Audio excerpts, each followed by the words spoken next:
So tell me a little bit about putting together the writer's room for the Patriot, and then are you very much involved in picking the writers, and do you have a say on the writers? Yeah, they're all, with the exception of Bruce Terrace, they're all people who started out at Elephant as my assistants. And Oh, wow. but they're writers' assistants. They don't get my dry cleaning. They're doing research and breaking down scenes from films. So, and they just get the way we do it at Elephant, and they've graduated to being real contributory voices in the shows. And so the rooms, it's 5 people. It's Bruce Terrace, Sean Hurley, Peter Moxley, Stephen Hoy, and me. And it's been that way for 5 years. And we break story together. We talk events together. And then generally, in the case of Patriot, I'll write the episodes myself. In the case of Perpetual Grace, Bruce and I write them together. So the room it's unusual. We mostly hang out together and make fun of other movies and dream big and encourage each other to try to be wild, to try to make it work, to try to make it sound right. Trying to make each other laugh is a real accomplishment. But there are really good vibes in that room. And I've been in rooms that are constituted by strangers, and it doesn't work for us. Did you have any collaboration with Mike Dorman in writing John's songs? He seems so naturally comfortable in singing them. I mean, I write the words and the music, and then Mike has to perform it. And performing a song, you change it. So he's got ownership over those songs because he's the voice that shares them. So no, but I write them. I mean, I write the show, so I should write the songs. They're not separated. Like it's a one-man job. But whenever I do the same thing with the Jones Sisters. Like I write the first thing, and then I bring the song to the band, and then they make arrangements, and we make alterations that amount to co-songwriting. But Mike doesn't do anything like that. But he performs them as John, which is part of his job as an actor. And we were lucky that Mike's a really good singer, but he's singing the songs like John. Just back to the process with Amazon. So when they picked up the Patriot, was there a long development process, and were they hands-on in that, or they literally just let you and your writers break the story? We were in a weird moment over there where they were telecasting pilots. Do you remember that? Yeah. Lasted about 18 months. They'd make the pilot, they'd put it on Amazon, and they would take metrics. They would read what their Amazon audience, and they didn't just read what the audience thought about the show. Oh, I do remember that. They did studies of it didn't matter if people liked it. It mattered that people who liked it spent money on Amazon.com. It was weird. So we had to do that. So we went up on Amazon, and somehow we threaded that needle, and then we were able to make the whole first season.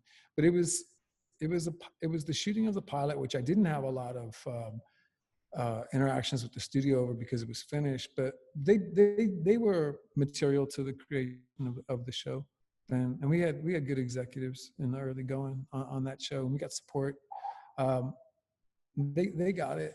You know, having said that, by the time we started to shoot season 2, we were on our 3rd president, and you can't survive that. It's too many people removed from the people who were responsible really for the show, and you're gonna go down. So we knew we were going down no matter how good that 2nd season was. And on that note, I have a question in the bar here that says, do you feel like within yourself the Patriot is not done yet and you'd like to do another season somewhere, or you feel like the story is laid to rest? It's not the story. We could keep going. I don't know. I mean, Patriot is really just a group of people. It's not me. It's that cast. It's our film crew. Everybody would have to come back that same way, and we're all still working together. I think Patriot, in terms of it being a television series, is not going to come back. But there are aspects of Patriot that I'm very eager to follow up on. For instance, I have written I don't expect anybody to call this to mind, but there's a plot elemental in season 1. There's a technical book called The Structural Dynamics of Flow. Well, I just wrote it because I missed speaking through Patriot. I wanted to keep doing it, so I did it with a book. Mike and I are talking about making some music together. Yeah, there'll be little things, but I think the way it's going to sustain is that the group that makes Patriot is going to keep making things. And so Mike and I will have a new show, and my brother will be in it, and Jimmy Whittaker will shoot it, and it'll feel a lot like Patriot. Maybe they'll give us a little more money, and everybody can be healthy while we make it. The terms under which we made Patriot were tremendously trying. Like everybody got sick on Patriot because we had to shoot so many hours. Part of why we're not still making Patriot is that was unacceptable to me. Those terms we couldn't shoot what I wanted to shoot and just keep everybody safe. So I think that's one of the reasons we don't make Patriot anymore. But that's one of the reasons we're going to make a new show for somebody else someday, where we'll have that checked off and we won't have to worry about that, and we can go and do our jobs. What are a couple of lessons that you learned on Patriot that you brought over and made changes, on this note for Perpetual Grace?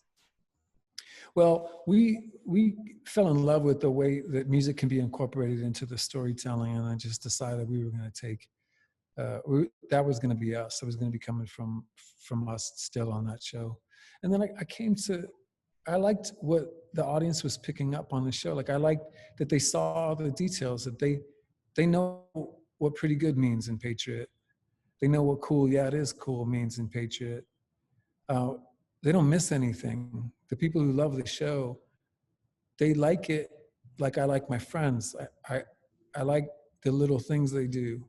And we decided that maybe is what the point is. So when we started to make Perpetual Grace, we decided we were going to go deeper into that and not stray from it, because it doesn't feel niche to me. It feels really honest to me. And so I think the slogan for Austin, Texas, keeping it weird, is the town motto. I think we learned that that's okay. Like that, it's not weird.